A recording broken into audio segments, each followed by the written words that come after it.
make some provision for people to see that they can back onto that surface with, you know, I don't know, whatever, some concrete wheel chocks or whatever. Sure. Just so that people realize that it's better for them to turn, back out of turn and go out nose first than some people would otherwise might try to back down and back onto the street. Absolutely. Yeah, I would have been more concerned about it if there wasn't such a wide aisle width, but I believe the cars can back straight out and then pull out. Otherwise, you would certainly Yeah. want, you know, the In three-point a little turnaround space like area. this, it depends on everybody being absolutely courteous Yes. and parking correctly within the lines, et cetera. So there's no issue there, Jason, that grade is going to be absolutely level with the concrete dock. It will, yeah. One other thing, and this may not really be an issue, but we don't anticipate to have all 8 of those spaces in use at any given time. We may only have 3 or 4 at any given time. People are kind of, they come in for an hour, half an hour, they leave. So I don't know if there would be a situation where every parking space was occupied at once. We'll make sure it works functionally, no crazy cars. So your morning class never would, It would about 8, but that's including one of our vehicles. is there ever a possibility you would sublet the space to somebody else who could use open space like yoga, Pilates, any kind of other athletic physical training type? It's not our intention, no, with the limited amount of space that we have, most likely not. We only occupy less than half the building. It's at 800 square feet. Which is the north half. Yes, yeah.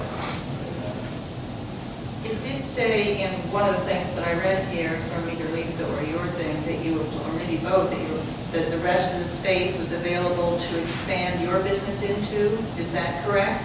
That's what we were hoping for. We were talking to the owner about possibly getting a little bit more of the space. So if you were to expand the business, would you be having more classes? Hopefully. So the classes would be the ones that would fill up your parking lot. Correct. Yeah, we more than likely limit the classes to 8 people for one instructor. Usually we wouldn't want more than an 8-person class unless we're doing it outdoors. And you wouldn't have enough space to put 2 classes going simultaneously in there No.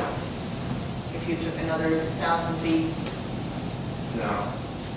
More enough equipment. No, we most likely wouldn't have two classes at one time with the 2 of us. That'd be unlikely. Do you know what the difference is in height?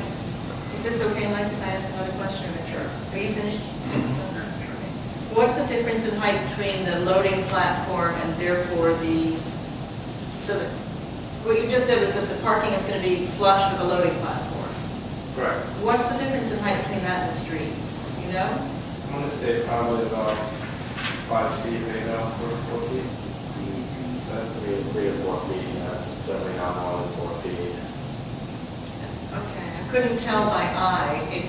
I'm wondering what that ramp up into the parking lot is going to be like, whether that's going to be a little daunting, or whether you're going to need to grade the whole parking lot. We'll need to grade the entryway a little bit. No, it's not necessary to bring the whole grade up to that level, is it? I mean, your parking doesn't involve that area. No, the parking area will be flat. It's just a little bit of a lift onto the parking area, which is not substantial. I don't think it's more than 3 feet, 4 feet or so. You see what the issue was, Lisa? You I do. I wasn't under the impression, or I hadn't thought about it, that you were trying to bring the grade of the ground up to the loading dock. It already is. Oh, it already is? Yeah. on the sides, not on the middle. In the middle, there's a big drop, in the loading dock. Yeah, Right. just that space. So you're planning on filling that in? Yeah. Oh, I see. Is that, I guess my question really is going to be, if it's flush, which it would need to be for that loading dock to be a useful back-in for people, for flexibility in getting out of the parking lot, how is, and I don't think you need that as a back-in area, though, that's the thing, I don't, because you've got a 25-foot aisle width, a car can easily back up straight and then pull out, you don't need that three-point turn maneuvering area with that wide of an aisle width. So, so it wouldn't have to be. it wouldn't have to be, in fact, I think it would be better if the site were more level and you didn't, like, I would rather see a cut rather than a fill. I think it would make a little more sense, does that make sense to Or everyone? maybe both, a little cut on the two Well, sides. you might have to and fill in the middle. actual driveway a little bit.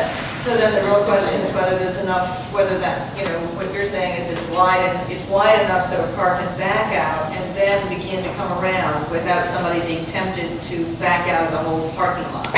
Right, yeah, it's 25-foot aisle width is more than adequate, no car is that. The 25 between the end of one car space and the beginning of the. Right, you've got two 18-foot spaces back to back and then a 25-foot aisle width. So that should be enough for a regular car or even a bigger car to back out. Okay, so then it wouldn't be so necessary to have the same flat, to have it flush with the loading platform.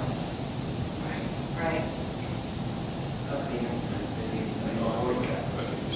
still have to have it flush in order to be able to give somebody the option of backing. I mean, I realize that we have 60 feet there, which theoretically is enough, but it's always a problem in parking areas for the people on the end. So you see most often, there's a little bit of a recess, often a car's width of recess, a car's length of recess, for somebody to back into that space and then come out. So this needs to slope to that concrete deck. That's the question I have, is how much of a, what is that distance from the loading dock to the street and how much of a slope is that going to be? Because if it's all taken up in the ramp up even into the parking area, is that like a pretty steep jump to get flat?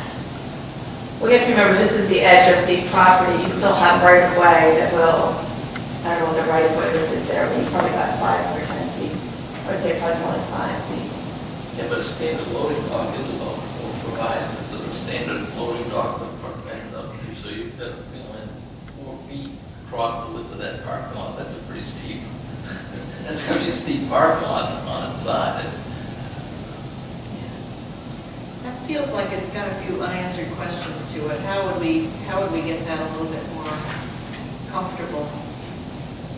I would just say that they're gonna have to just get out there when they do the construction and make sure that, when you've got certain grades that you really shouldn't go up. I mean, I don't know what that is, but engineering wise, it's fairly simple. You can certainly meet with Mike Gray and figure out what would be a safe grade. But if, for instance, we were to make a condition that the last parking places would be on the same level as the loading dock, are we making a condition that's going to be, box them into a corner? Yeah, I don't know. I mean, that wasn't my impression when I first reviewed it, that it was going to be brought up to that grade. So I don't know if you want to do that or not. It doesn't make a lot of sense to me, because then you've got a 5-foot slope and a very short 36-foot distance. Yeah, well, that's what I was think worried that's about. unreasonable. What I was worried about is having the same kind of slope, though, just as the ramp getting up the parking area. Yeah. I mean, how steep is that going to be? So it makes sense to me, just in terms of the grade, without getting out there and measuring it, that it shouldn't be flush with the loading dock. I agree with you. Yeah. But that doesn't answer Doug's concern, so I don't know how strongly you feel about it, what we should do about it. We can take out those first 2 parking spots too. I mean, we don't need them. Does that have to happen? We have to have 10 parking spots? I think so, especially since you want to expand, you may have the possibility of expanding if you had a smaller building.